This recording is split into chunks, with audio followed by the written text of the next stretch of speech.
we're waiting to get started here. Do you guys have any pertinent questions? I have a question. Great.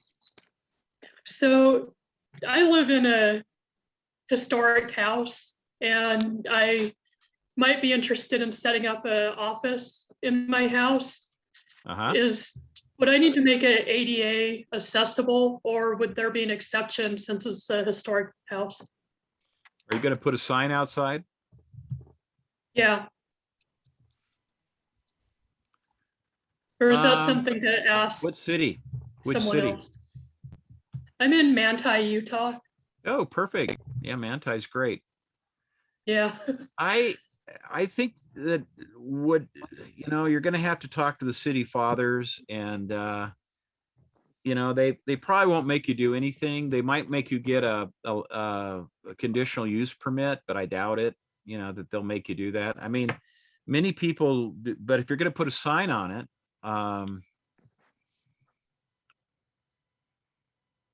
I guess I was thinking about it because of the question that talked about someone hiring one employee and then renting a small, cheap house, and they had to make it ADA accessible. Yeah, but that's your only office. Who's your broker? I think I'm going to go with Realty Path. Okay. Realty Path doesn't have an office in Manti that I know of, do they? No. Yeah, I don't know that, I would think that in Manti you can probably get away with it. But the city commission might make you do something. I don't know, especially if you put a sign on the outside. I'll just talk to them. Yeah, but I don't know. I mean, you're always safer to do it. In Utah County, there's a group of lawyers, or at least they have a lawyer, or they may have more than one. But anyway, they go around and they look at buildings and they find like banks and whatnot that don't have the right signs on the property, or they don't have, there's something that make them not ADA compliant. And then they send them a letter. And it says, we've noticed that you have several violations of the ADA, and we'd be happy to discuss these with you. We'll be filing a lawsuit on behalf of, against you, unless you just pay us $5,000 and we'll go away. Essentially what it says. Okay. And they make a living doing that. Well, they make, $100,500 a year or so. Extortion? No, because they're just making sure you're compliant with federal law. And there's a real exacting requirements on even what the sign has to say. Like the handicap sign has to say certain things. And so they just drive around till they find a bunch of people and they send out the letters. And I talked to the property manager for Zion's Bank. You know him, Dan, and they got clipped on 4 different properties, and he had told the bank, that, look, these properties are out of compliance. We need to do some remodeling.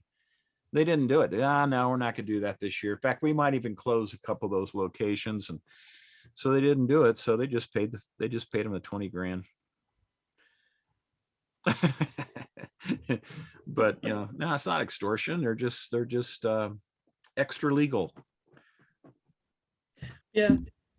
It's dirty pool. But that's just, is it Riley? Riley. Riley. Okay, Riley, just talk to the city fathers. They may say they want you to get a conditional use permit. They may not. So you're a realtor. A lot of realtors work out of lots of different places, but I don't know. Yeah. Well, and Realty Path said that I could use any of their offices in Utah, course. but yeah, they don't have an office in Sanpete County anywhere. So yeah. Yeah. Realty Path are really nice people. Yeah, I was happy talking to them. Yeah.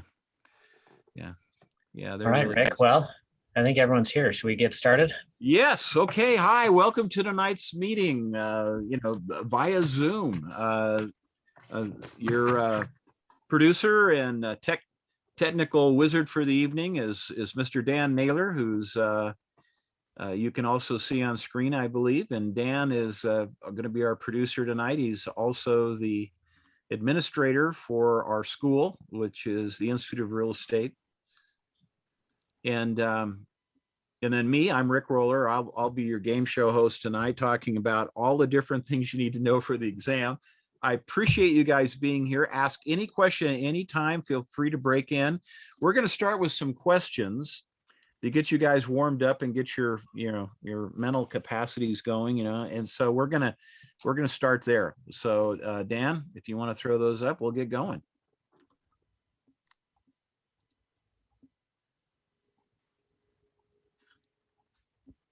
We're going to talk first about something that's very near and dear to the hearts of all agents, and that's your real estate commission. An agent's real estate commission is determined by the purchase agreement, the listing agreement, negotiation between the buyer and the seller, or state law. Okay, commissions are all negotiable. So state law couldn't be the thing, could it? I mean, commissions could be 6%, 7%, 10%, 4%. Commissions are negotiable. So state law you can eliminate. The state law allows you to earn a commission because you have a license, but it doesn't specify what that commission is. It doesn't determine the amount by state law. So throw that one out. The purchase agreement, A, is an agreement between the buyer and the seller. The commissions are normally paid by the seller. Now, there are many instances where the commissions could be paid by the buyer as well, but generally speaking, they're paid by the seller. But the purchase agreement does not address the commission. It addresses who the agents are. It identifies who the agents and the companies they work for are inside the Rep C contract, but it doesn't talk about commissions. Okay, so that's 2 down. Negotiated between the buyer and the seller. Well, what do you guys think about that one? If the commissions are normally paid by the seller, it could be paid by the buyer as well. Commercial real estate, we do a lot of leasing, and we many times the buyers agree to pay, or they say, if you don't get paid by the seller, I'll pay. But we also have buyer's agreements in residential real estate as well, but that doesn't involve both of them. So that only leaves us one, that's the listing agreement. So the correct answer is B, the listing agreement. The key items here for the test are, number 1, all listings are negotiable. There is no state mandated listing agreement. Number 2, it must be clearly defined in the listing agreement. So it's very clear, and recently we had a gentleman, there's a broker that was disciplined by the real estate commissioners, and they found him guilty of having a very ambiguous commission arrangement, and they made him refund $405,000 worth of commissions. Yeah, that would have been a real bite. Okay, so because his agreements were very vague. Now, he was doing property management on a number of commercial properties, and it was pretty bad. But so he sold a couple properties and paid it off. Next question, please. Questions on this questions? Anyone clear or have other comments you want to ask on this? Okay, speak now or forever hold your peace. All right. In this question, it says F lists, or F signs a listing agreement with their agent. Okay, so they employed an agent. F is married, but the property is in their name only. So they didn't have their spouse sign the listing contract. Okay. They probably should say it was in his name only. Well, anyway, the agent is planning to show the property while it's out of town on business for a month. They're unsure when the property will sell, so they made the listing agreement for an indeterminate length of time. The commission will be based on a percentage of the sales price minus the discount that the agent agreed to with F. What's wrong with this arrangement? Okay.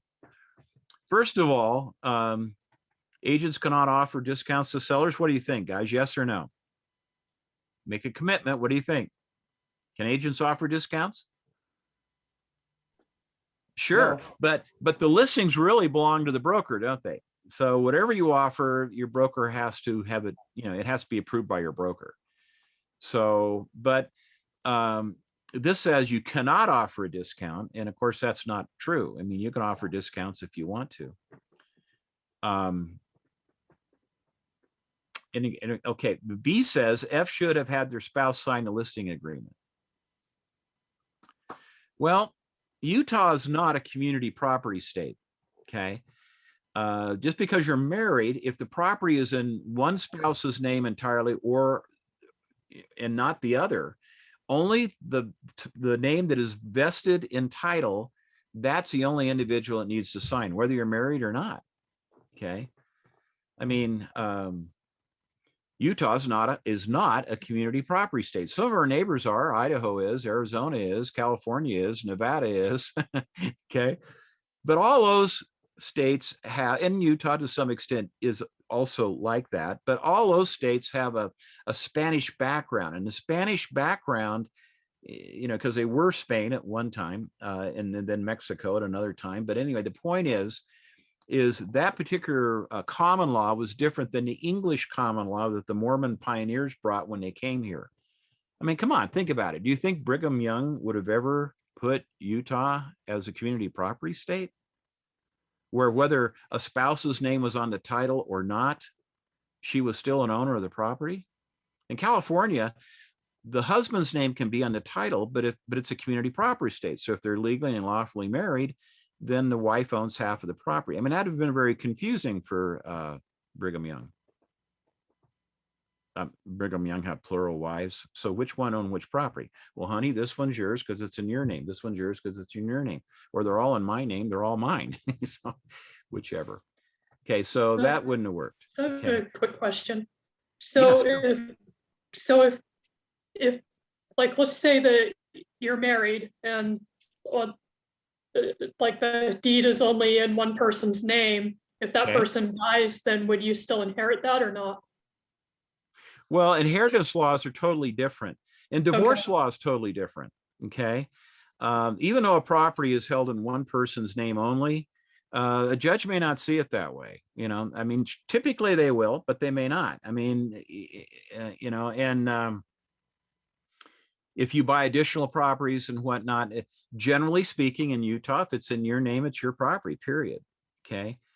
And it's not a community property state. Okay. So, I mean, but divorce law is different. And then your question had another dimension to it. What was that? Divorce law. Oh, death. Yes. Okay. If you have if you die intestate, which means you die without a will, okay, then what happens is did I just lose you? Are we still? I can hear you. Oh, are we still going? Yeah. Okay. All right. Somehow or another this doesn't. Hey Dan, I lost visual here. What happened?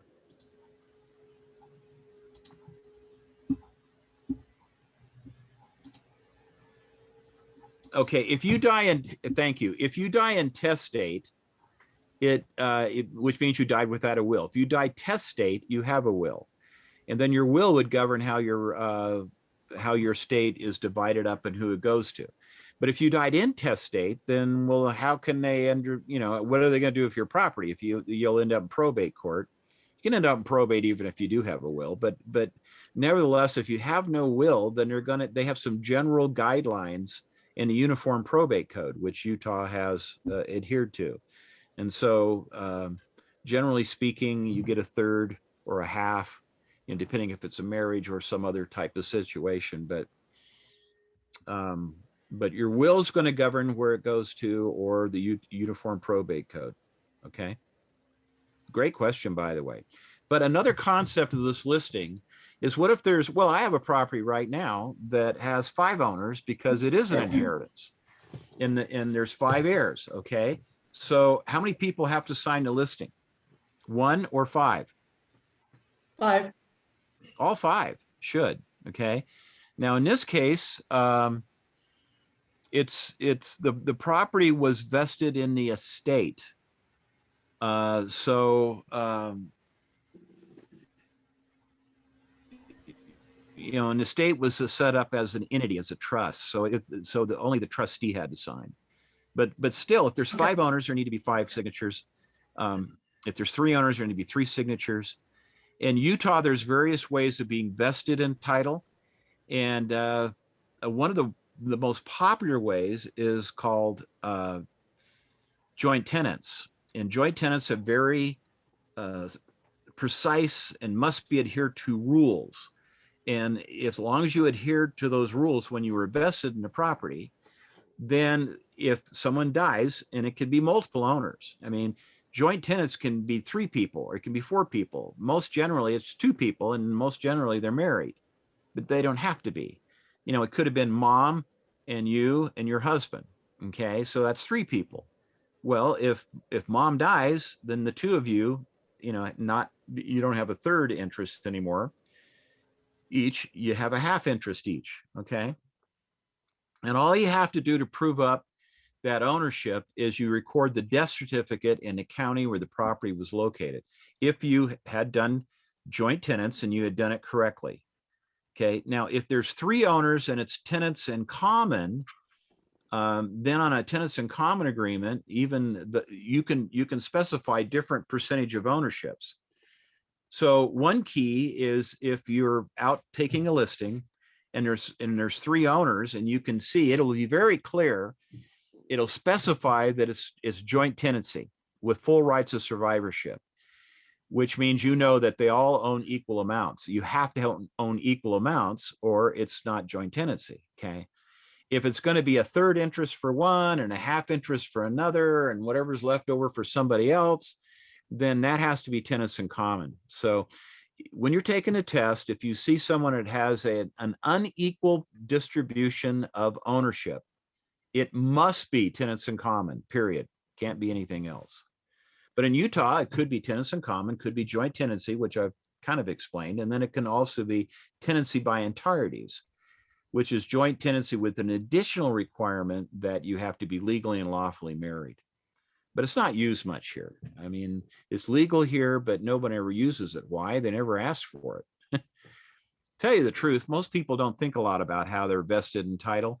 Mainly, most people get a loan when they buy a property, and it's the lenders, you know, that demand that the property be put into joint tenancy for the most part.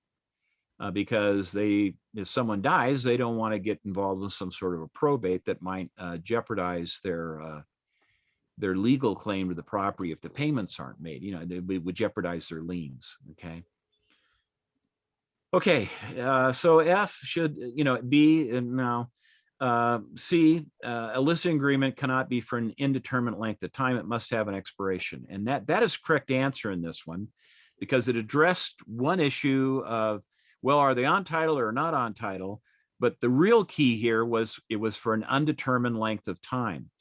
And listings must have a definite termination date. Listings must have a what? A definite termination date. Yeah, and if they don't, it's not a valid listing. You can't list until it sells, or you can't list until death do us part or anything like that. And D says an agent cannot show a property when the owner's out of town. Now forget about it. You know, I've got an owner that like Riley. They live down in San Pete County right now, and you know, I show their property all the time. Okay, I mean I have to. Actually, I got it under contract. Hopefully, it's going to close quick. Next one, please.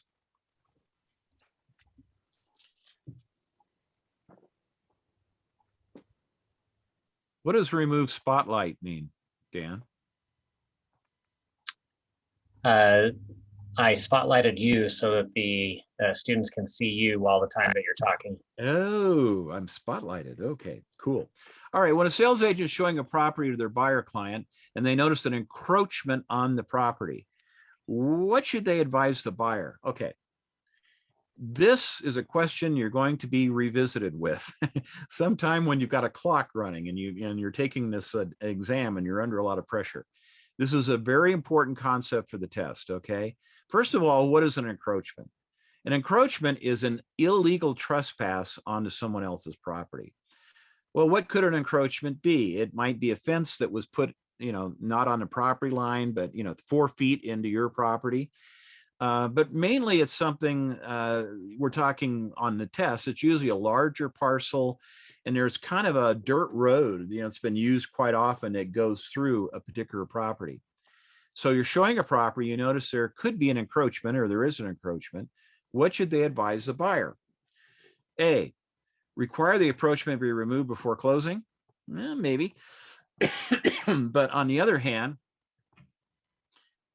that's not really your decision. That's really more their decision. Okay. B, not to submit an offer on the property. C, consult an attorney before making an offer on the property. And D, leave the property immediately. Well, okay. I think D is a little harsh. And the other two, the correct answer to this one obviously is C. You're not an attorney.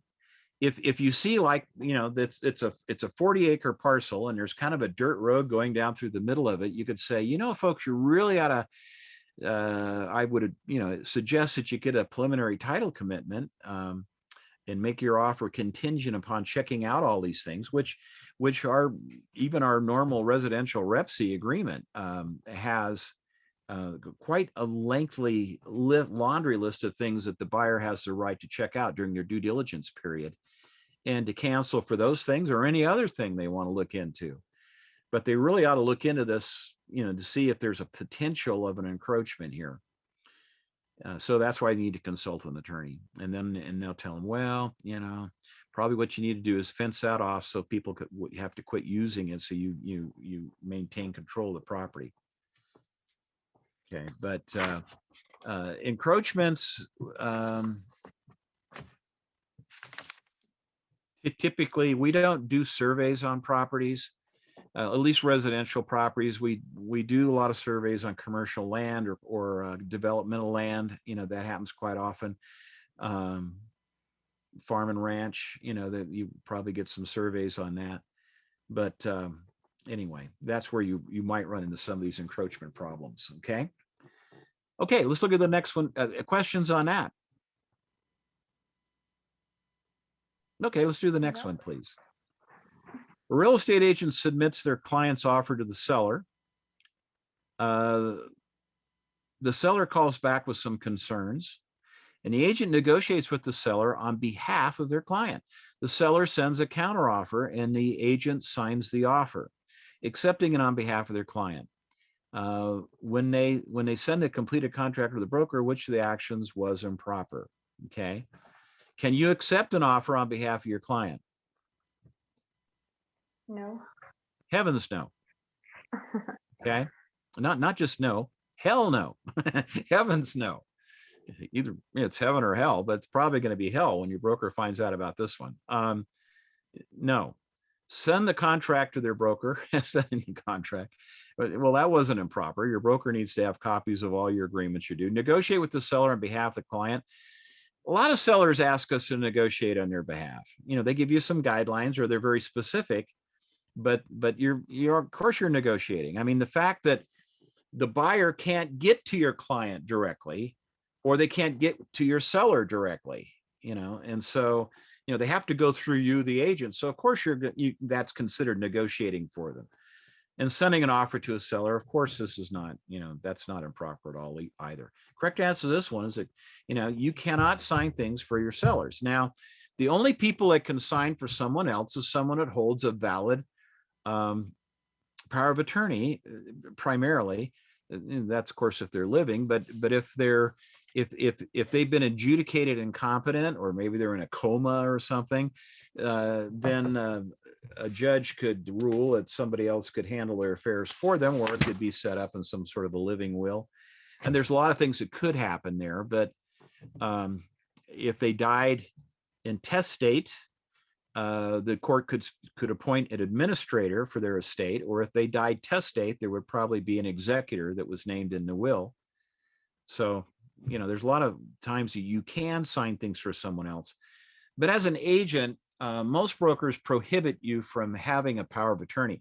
Let's say your broker, your seller or buyer was going to be out of town. Well, they say, well, you can sign that for me. Well, first of all, if the buyer's getting a loan, no lender's going to accept somebody else's signature other than the borrower on that dotted line. They want to be able to enforce their lien, not have some blatant error in it where someone else signed a loan for someone else. They don't like power of attorneys when they're signing loan documents.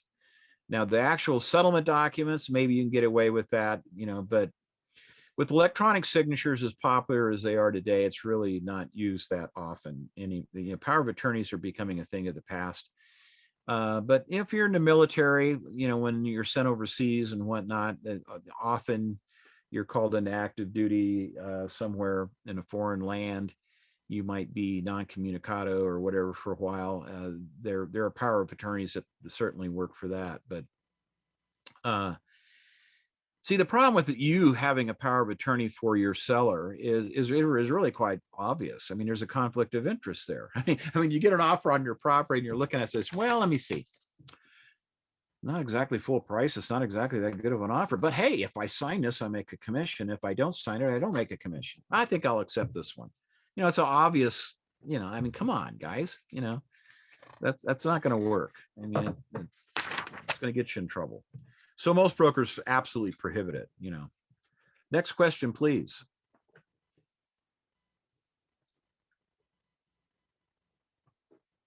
A new business is coming and they want to get a lease wait a minute. Are we out of order here? Are we talking about trip hazard?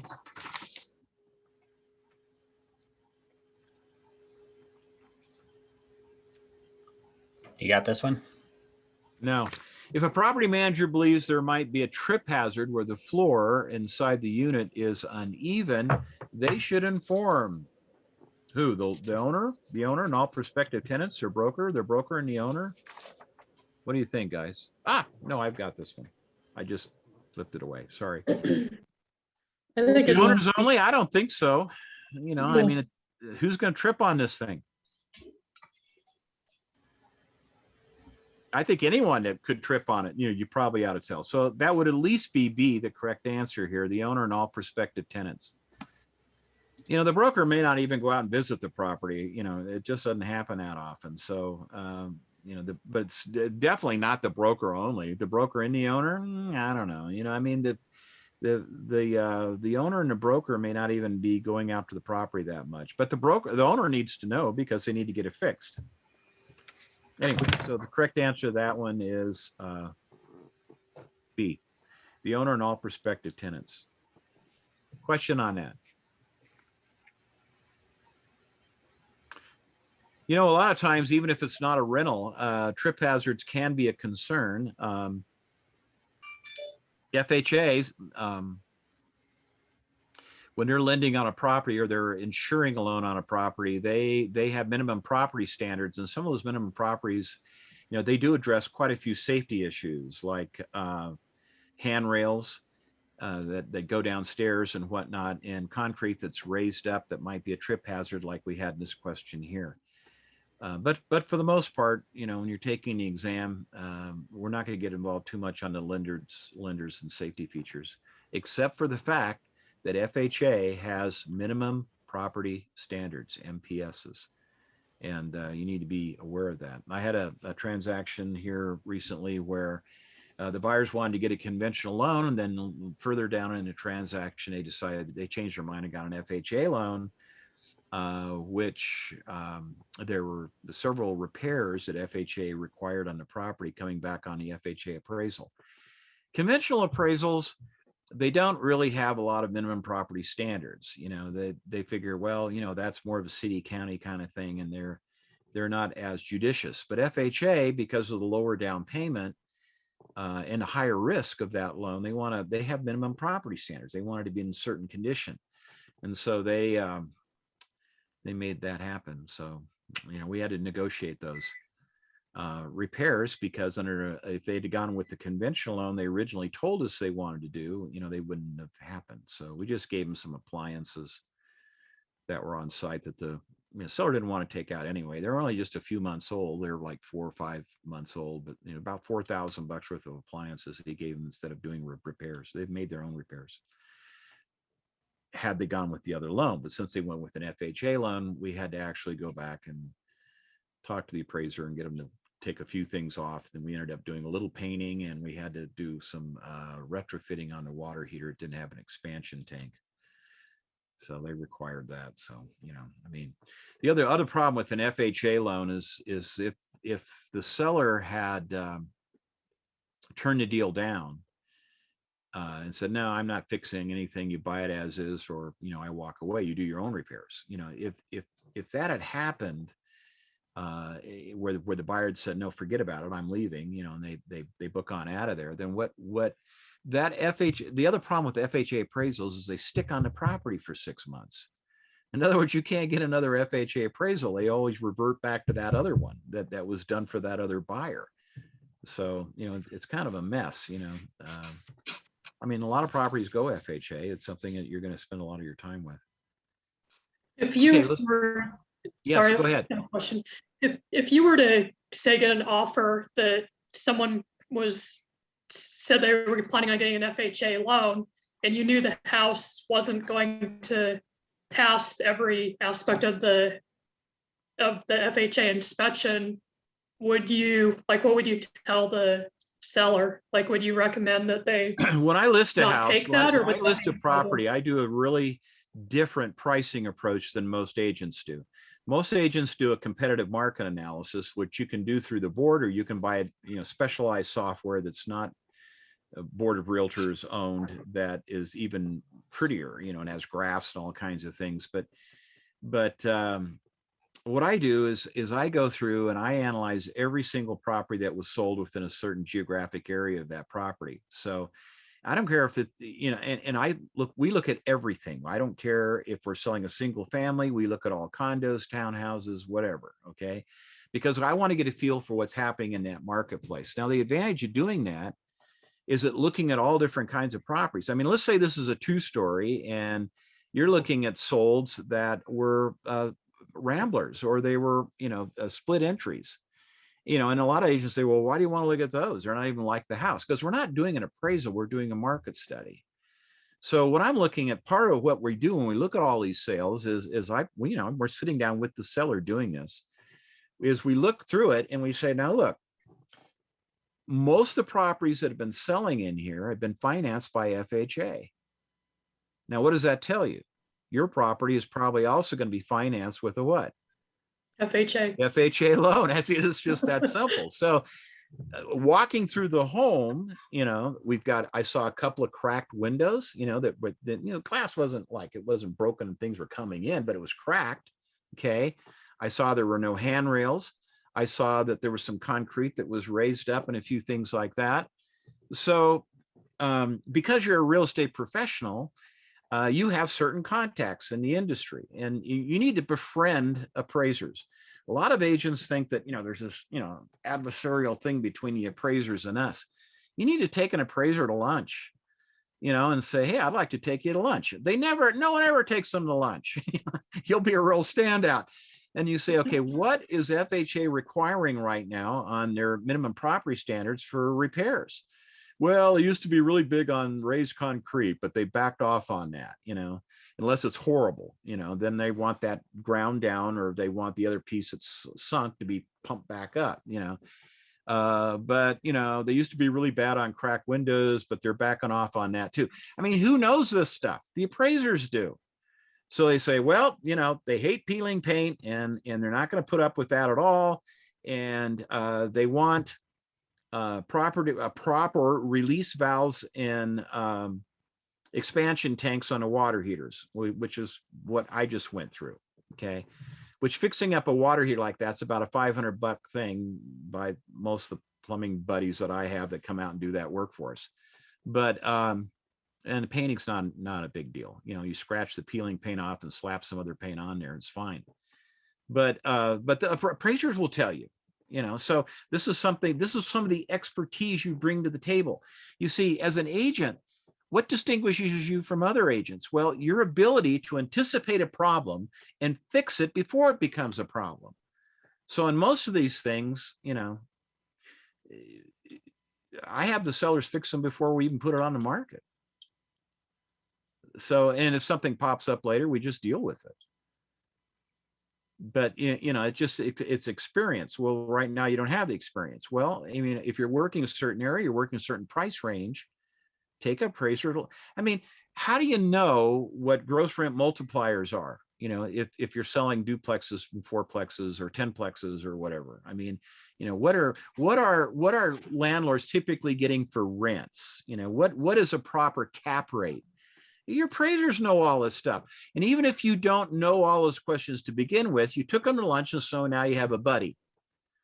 And so if the questions come up, you pick up the phone and you call, hey, Susan, this is Rick, or hey, Frank, this is Rick. Sure enjoyed taking you to lunch the other day. Hey, I got an appraisal question. Can you help me with it? Oh, yeah, sure. You're an agent that actually likes appraisers. I can't believe it, So that's one of the things I would suggest you do. And appraisals are a big part of our business because loans are a big part of our business. So get to know what's happening. It's really tough right now for the appraisers because they're chasing the market. What I mean by that is appraisers use historic sales to justify this current price on a current offer. And where prices are going up about 14.5% a year, so what happens is, the properties like this, they're always taking these older sales that justify these current prices, and so it's tough. Appraisers used to say, I would never use a comparable that was older than 6 months. Well, okay, fine. That's in the USPAP. That's in the appraisal common standards. But it also says that if the market's really, really fast, it's going up, a few percent every single month, then maybe a 3-month-old appraisal is really not a true indication of what that, or a 3-month-old comparable is not really, should probably not be used in an appraisal to justify that property. So, hopefully that answered your question. Did I do that? Okay. Yeah, you answered my question. Okay. I guess just one thing that I've been thinking about is if, like, let's say someone wants me to list a property and I give them some things that I want them to fix or do to make the property more saleable, I guess. Yeah. My concern is what sort of liability comes with that. Like, let's say I tell them to paint and they spend, I don't know, like $4,000 painting, and then they don't get their money back from doing that. Can they come after you and say, well, you gave bad advice? Well, or is just something not to worry about too much? well, I think you'll be banished to the outer dimensions, I mean, but it's not there's the very best way to give them advice is give them articles that have been written, and there's plenty of them. There's even some smaller books that you can buy and give them, or you can write some articles. But if I used to carry around an article. You'd never find it now because it's ancient history, but it was how to sell your home for a shameful profit. That type of thing. And if you do some research on Googling and whatnot, you can find some articles like that. And it'll say things like, your best bet is paint. Paint's always really good. It makes it smell better and whatever. Replacing a hardwood floor, maybe not. I mean, so it'll some guy who allegedly knows what he's talking about will give them all this, never remodel your kitchen, you'll never get your money back. Another one will say, oh yes, the kitchen is where, the kitchen and bathrooms is where you should really put all your money. Well, it depends. I mean, ripping things out and putting new stuff in just to sell, you may not get your money back. I mean, adding a 4th bedroom, if it's got at least 3, probably not. But if it's a 2-bedroom and you could add a bedroom real easily downstairs or something, so it's 3 instead of 2, probably is. It opens it up to a wider market, and then a lot of it too is, do you have to hire contractors to come in and do this, or can you get a couple of 12 packs and have some guys come over that are buddies of your husband, and they pound it all together on a couple of weekends, and then that's a little different thing, so it depends on what their capabilities are and that sort of thing. But fixing a house up to get it sold is probably a good idea, and decorating it is probably a good idea. And then if if Dan and I were talking before the the show got going here, and my mom that I'm dealing with right now is not a minimalist. She's an art freak, and I went to visit them down in Sedona last week, and had to hang 4 new pictures that she bought. There's hardly a place on the wall it doesn't have something on it already. So it was like, I said, you got to put a brass plaque out here and call it the museum and charge admission. But it's just houses like that are hard to sell because there's so much stuff. People get involved with the stuff and they can't even see the house. I looked at another house for, their house is not for sale, but I looked for a house in Sedona that was for sale, and it had 2 or 3 pictures hung on the walls, and there was nothing on the countertops. It looked like it was vacant. I'm talking to the agent, his name's Drew. And I said, Drew, what's going on? I mean, do they still live? Oh yeah, they still live here. Looked in the closet, half the closet was, so Drew was a great agent because he got, well, it's a 1.275 or something, about, a little over 1.5 or 1.25 million. And so, but he had him stage the house by getting it. And there was one photo in the house of the family that lived there. And, but everyone could look at that and say, oh yeah, this could be my home. I see my things going in here rather than being overwhelmed by their things, and making the house look smaller because it's too cluttered. So uncluttering is real important, but sometimes it's hard for you to tell them that. So find articles about these things and say, here's some articles on some things that'll help you sell your house. Okay. Or better yet, make some videos. Okay. Great question. Thank you very much. Next question, please. New business is opening and they want to get a lease that is lower rent in the beginning, but will increase as their sales increase. What type of lease is this? Is it gross, net, package, or percentage? That's a hint on the order I gave them there. It's a percentage. It's a percentage lease, right? Because probably because what they want a lower base rent, but they'll pay part of their sales proceeds. So as there increases, this would be a percentage lease. Okay. Did I have that one? Yeah. Okay. Types of businesses, very common in restaurants. For percentage lease, they have a base rent and then they have a rent on top of that. And other types of retail type establishments, restaurants are big on that, but obviously, in a doctor's office, you're not going to get a percentage of proceeds there. It's not common on that. Most business offices don't have percentage leases, but if it's a retail sales, like in a strip mall or even a regional mall or even just a freestanding building, that it's very, very common. Okay. How do you know if you're the landlord, you're getting a fair shake on what they're selling? Anybody know? Your lease agreement has within it some rights to audit their sales tax reports. They figure that you won't cheat the government because you could go to jail for that. And so, they monitor the sales tax reports so they can kind of, and you get 2, 3, or 4 or 5% of what the sales might be. Okay. Okay. Next question, please. Okay. A tenant leases a property as is during the lease. The furnace quits working, the front siding becomes damaged, the paint gets severely weathered, and the roof starts to leak. What's the landlord's responsibility? Well, okay.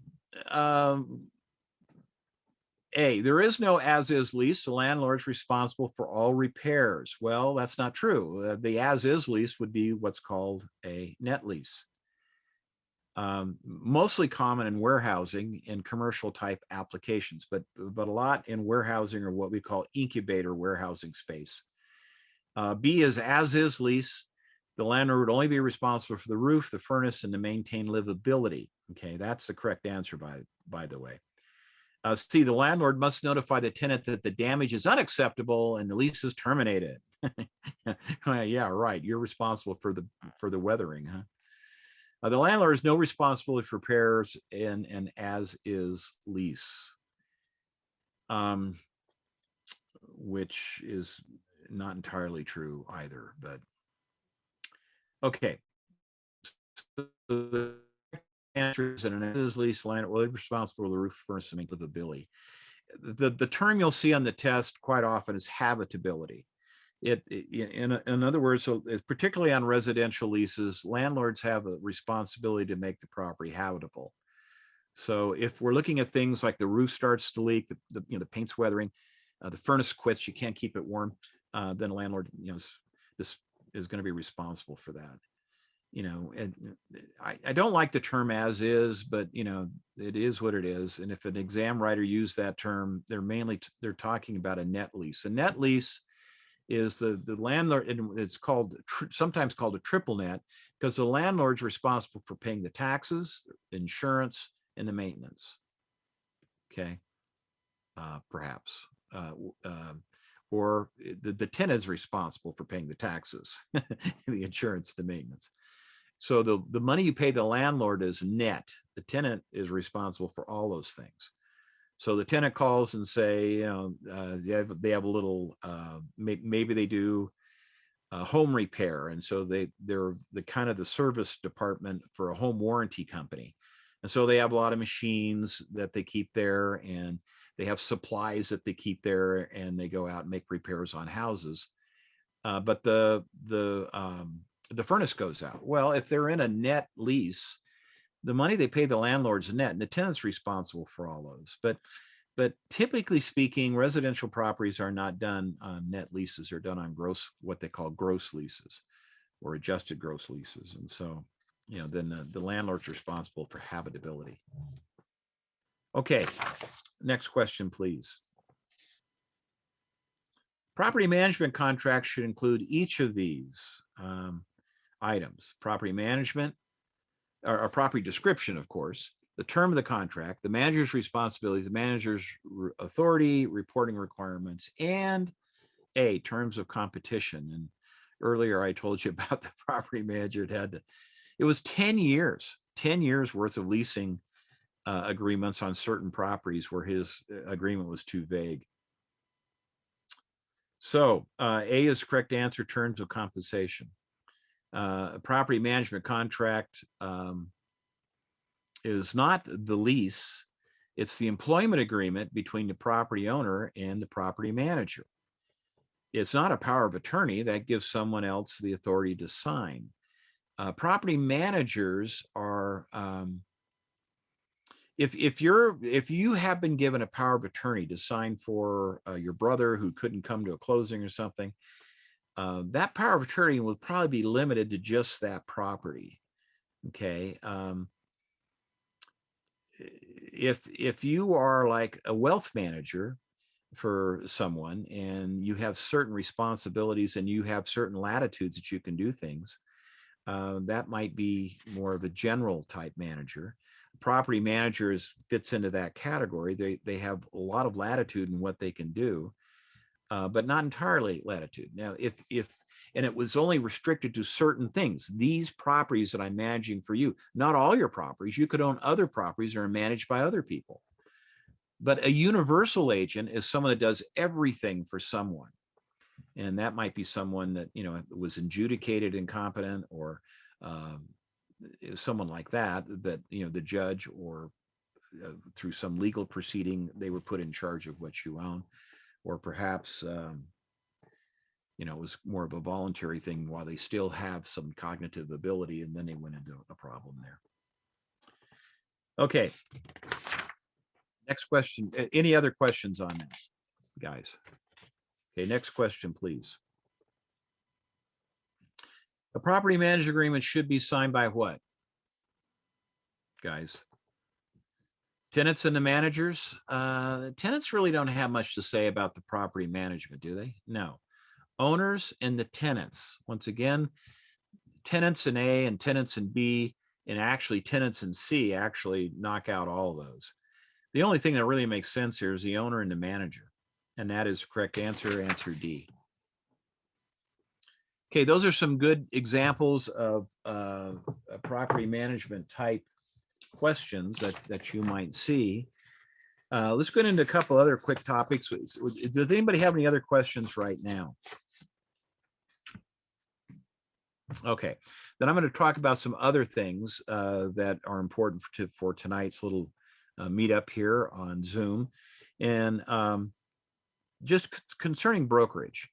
Okay, now earlier today, one of our people here, Riley, says she's probably going to go to work for a firm here in Utah that has a lot of multiple offices, which is kind of cool because you have a real estate license that is good for the entire state of Utah.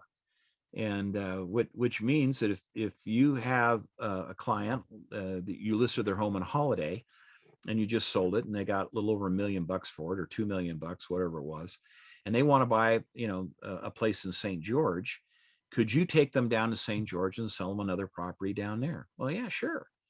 It's going to be difficult because what we have in Utah is we have different MLSs.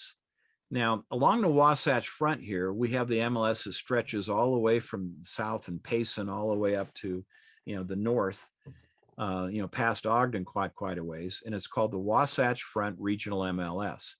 The Wasatch Front Regional MLS belongs to primarily the Salt Lake Board, the Provo Board, which is called the Utah Central Board of Realtors, and then the Ogden Board.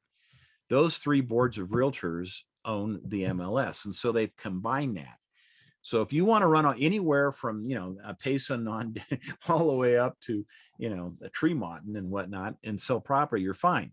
But don't go over to Park City because that MLS is owned by the Park City Board.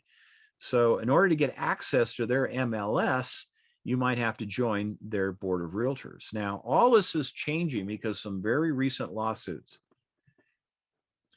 where you don't even have to be a member of the board any longer in order to access some MLS, but that's not entirely implemented yet.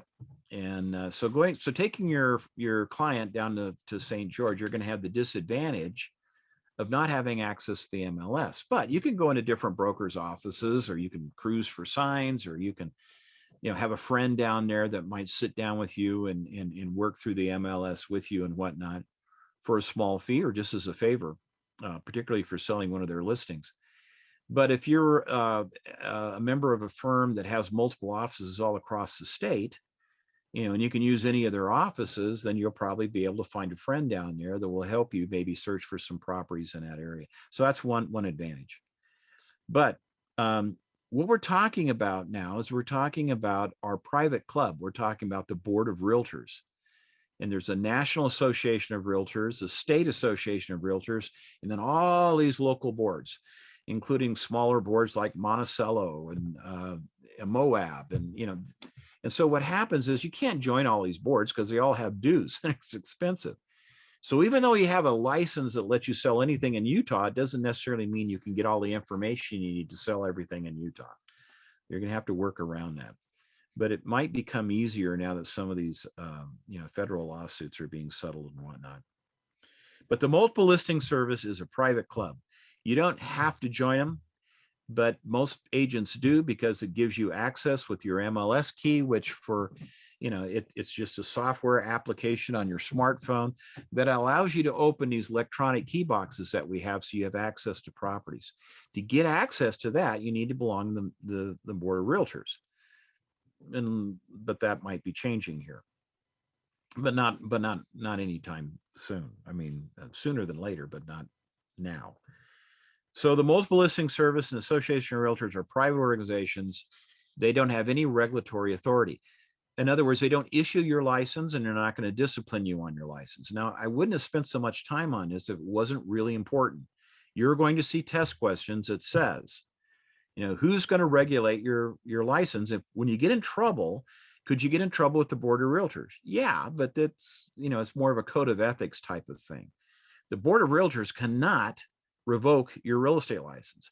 They can kick you out of the club, but we never do that. We rarely ever click anyone out of the club because we like their dues. I mean, the dues are expensive, and the boards just, they'll discipline you. They might fine you $250 or $500 for some horrible infraction that you did. But the other nice thing about it is it's not public. Now, when the board of when the real estate commissioners come after you through the real estate division, that's a whole different story. They're the ones that issued the license to you, and they're the ones that can pull you into court if they want to, or pull you before the commissioners for a commission hearing that where the commissioners are there. The commissioners can discipline you by revoking your license or by sanctioning you in one way or another. Unfortunately, that's all public knowledge. And so what they do is they put you in a quarterly newsletter that comes out and anybody can read it. And since it's a public document, it's picked up in the internet and Google has it. So if you get in trouble with the division, it's going to be far reaching because anyone can Google your name and see if you've had any license infractions against you and you'll pop up. In fact, they'll Google your name and this license infraction might pop up anyway, even though they didn't ask for a license infraction. So it could be harmful for your career. So stay out of trouble with the real estate division. Know the rules and follow the rules. And hopefully your broker can help you with that too. But there is a distinction between the board of realtors and the division of real estate, right? The division of real estate, they can pull you in for hearings and do nasty things and they can't put you in jail, but a judge could. They could recommend to a county attorney that they prosecute you criminally. But the board of realtors, they can assess little fines and things for you if you don't do things right. And if you don't submit your listings to the MLS like you're supposed to and things like that. Okay. Most people in real estate are 1099 employees, which means withholding is not going to be taken out of your checks. If you are having salaries and things you get wages, you get a regular paycheck and FICA is taken out of your check, well, then you're considered an employee. And many times employees don't really need a license. If you have a dentist you work for and the dentist owns a lot of real estate, chiropractors love to buy a lot of real estate. They're good people to have on your contact list. Chiropractors, they're successful. They love to buy real estate. Dentists love to buy real estate. These are good people to know. And so they buy a lot of real estate from you. Guys, think multiples. If you're thinking, well, how in the world am I ever going to do 50 deals a year? You're going to do 50 deals a year by doing multiple transactions with the same people, not 50 different people. Does that make sense to you? It should. Why do one deal when you can do 3 deals with the same people? They already know you and kind of like you and trust you, if you're trustworthy and whatnot. But anyway, the point is that you work for this dentist and you work in the office and he says, I want you to manage my properties for me. Do you have to have a real estate license? No. If you're a regularly salaried employee of one employer and you're managing their properties, you don't need a license. Interesting. Now, if this dentist does partnerships where he says, okay, I want you to manage my properties and I want you to manage these 3 partnerships that I have, then you're pushing the line. You're crossing the line because that's multiple owners. Okay. And you're not necessarily a regular salaried employee of all the owners. He would just, so you have to know in your licensing code what you have to have a license for. And then there are exemptions where you don't need a license. You have to know those. That's why I spent some time there. Independent contractors are self-employed, and that's where most of us are. Most of us are independent contractors for a brokerage. I'm an associate broker. Dan's a broker. Dan has his own brokerage. I'm an associate broker. I work for another broker. I've been a principal broker many times, but not right now. Real estate sales agents can only represent their clients on your broker's behalf. All your buyers agency agreements and all your listing contracts with sellers actually belong to your broker, not to you. Now your broker may never meet these people, but that's not the issue. The issue is in our state, they're all owned by the broker. So if you switch brokerages, the broker may choose to keep your listings. Now, you could have an employment contract with your broker that define that. Should you ever leave for any reason, the broker can assess a certain amount of money to recoup for their advertising expenses and other things that they did in helping you procure and perhaps to even maintain that listing. But for the most part, the broker could keep all your listings if they wanted to. Okay. But you could have an agreement that's different that, or you can negotiate when you leave. Okay. Let me see. Here's some more stuff I want to talk about real quick as we're winding up. Okay. The fair housing is something that you need to be aware of. There's just very basic things that you need to know, but that's one of the federal laws that you're probably going to see maybe 1 or 2 test questions on. And you need to, not so much the dates, but the concepts. So, be aware of that. Okay. Never, ever, ever, ever tell your clients not, if they say, do you think I ought to consult an attorney because of this or because of that? You can say, well, I think it's always a good idea to talk to an attorney if you feel like it's necessary. Most people don't for this particular thing. But if you'd like to, I certainly wouldn't discourage you. Never discourage someone from talking to an attorney. Okay. If they feel like they need to have your contract reviewed, it's whatnot. Now, there's different practical ways to get around that. Usually what I do is I'm showing them a form.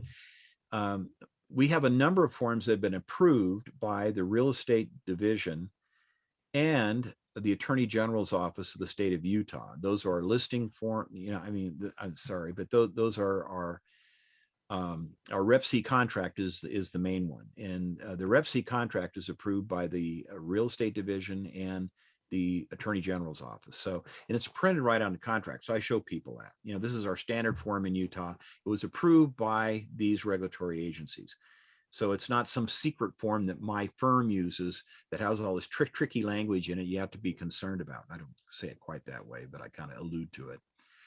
But listing contracts are not, they're not state approved. And so we have a form that most of us use that's approved by our club, the Utah Association of Realtors, but that's not state approved. Okay, Dan, I think that's about it for the night. Does anybody else have any other questions you'd like to talk about? Like Brian raised his hand. Go ahead, Brian. Yeah, actually it's me, but I'm using my son's Zoom. Sure. They have a question. I just couldn't find how to ask the question before. When you were talking about brokerage, okay, once we get the license, we need to find a brokerage. Yes. Did we have to sign a contract where we can see some sample the contract? What is that next step? How we can when you're interviewing brokers to go to work for them, they all should have an employment agreement contract, an agent contract, because it'll be an independent contractor's agreement. So without it, the IRS could come in and say, okay, Mr. Broker, you need to take withholding out of all these commissions. And so the brokerage really wants that agreement that says that you're an independent contractor, but it also defines what each of your responsibilities are. And it has the paragraphs to talk about how much your split of the commission is going to be and whatnot. Every broker should have one. If they don't, I'd be worried that the broker's not running his business the way he should. So it's one of the things you could ask about and take with you after that meeting and go through it. Okay, that's good. Yeah, but they should have an employment agreement. Yeah, that's what I hope. That I'm glad you said that. Yeah. Now, in your experience, supposed to have that we are, like you see, 4 to stay, or does that depend the contract? Like if I don't like it, and there 3, 4, 6 months, and something I don't like it, I can leave, or it all depend what the contract Most says? brokerage contracts don't have any penalties for leaving. Okay. Some brokers have tried to throw a paragraph in that says that, well, I'm going to give you all this specialized training, and if you leave before 6 months, you're going to owe me this much money. Okay. That's nonsense. I would never agree to that paragraph. As well, I'd like to come to work here, but I want you to scratch this paragraph out. I'm not agreeing to this. Okay, because I don't know if you're going to train me. You say you are, but I don't know if you will or not. And I don't know you yet, and maybe I don't fit in. Maybe you don't like me after 3 or 4 months. Maybe I'm too much trouble. So, Okay. but most brokerages don't have a paragraph which says that if if you don't stay with me forever, then, you know, if we ever get divorced, then it's going to be like this, you know, that most of them don't have that. I do have a video. It's called How to Choose Your First Broker. You only have one chance. Oh, cool. How we can access to that video? It's at rickroller.com. Let me, can you Go to rickroller.com, rickroller.com. Okay. I'm sorry, can you do it again, but slow down because English is my third language. Roller.com. Oh, just roll.com. Okay. Yeah. All right. Can't make it any harder. Okay. Go there, and it's called How to Choose Your First Broker, and it's got some tips on questions you might want to ask and whatnot.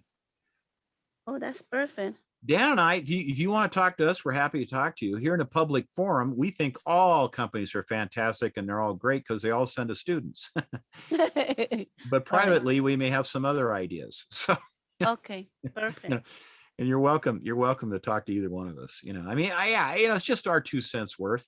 But, you know, there are a lot of companies, but generally speaking, brokers will promise you the moon and the stars, but, you know, lots of agents, for whatever reason, you know, some agents transfer out in the first few months or so because it just didn't work out for them. You know, you might go, and there's nothing wrong with that. And sometimes it's not because the broker wasn't a good broker. It's just that you didn't fit into the atmosphere. I mean, different companies have different moods and modes of operation and whatnot. Some firms are party places, you know, and I mean, that's 5 o'clock and the booze is broken out and everyone had parties, party. And lots of other issues are going on there. And some brokerage firms are kind of like Straight Arrow. You know? I was talking to a broker one time, says, well, how do people classify your firm? Says, well, I'm an LDS firm. Okay. You know, so, you know, I mean, you might fit in one environment and not in another environment. I don't know, you know, just Perfect. One thing's for darn sure. And Dan, I know you'll back me up on this. A broker knows that you're coming into his brokerage or her brokerage, and he knows that you think you're getting a job. And so you're going to be on your best behavior. You're going to smell good. You're going to act good, you know, and you're going to really try to sell him on you, where it's really the opposite.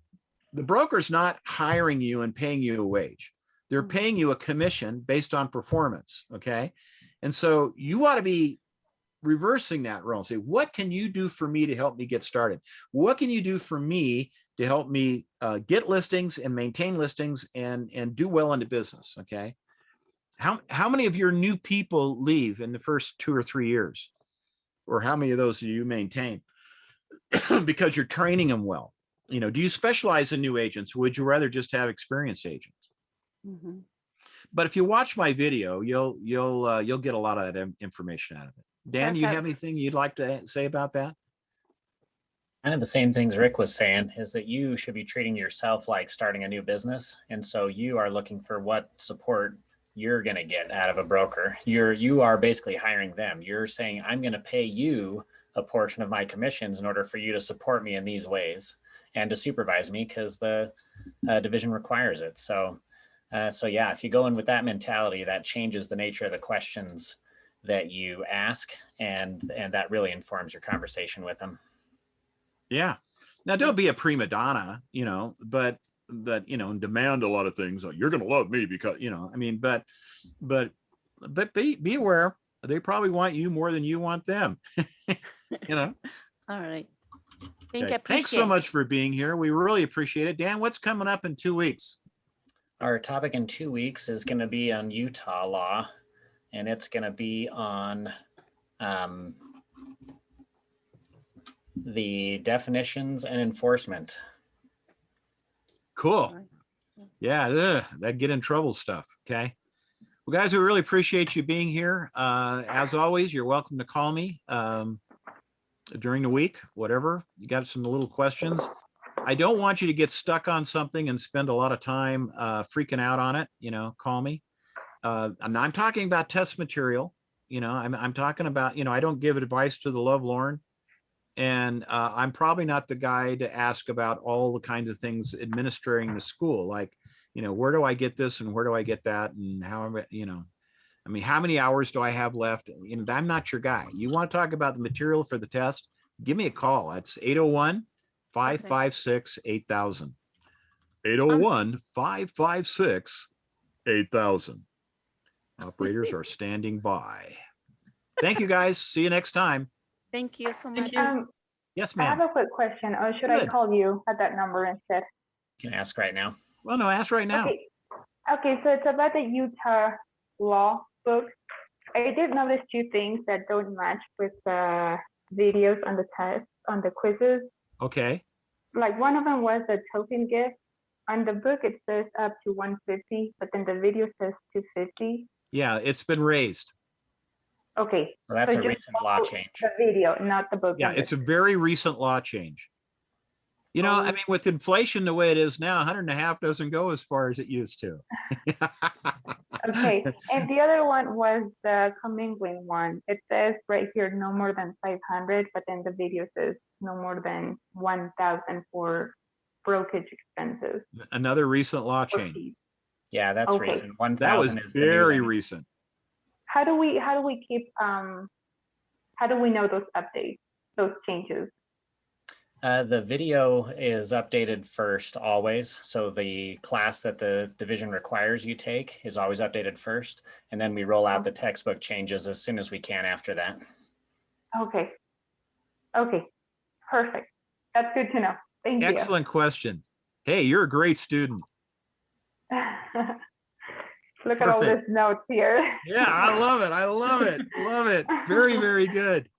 Broker be lucky to have you. Okay. All I'll be righty. taking the folks. final quiz today, so we'll see how that goes. for the Okay. book. Super. Thank you so much, gang. See you next time. Thank you. you. Thank you, Eric. Bye-bye.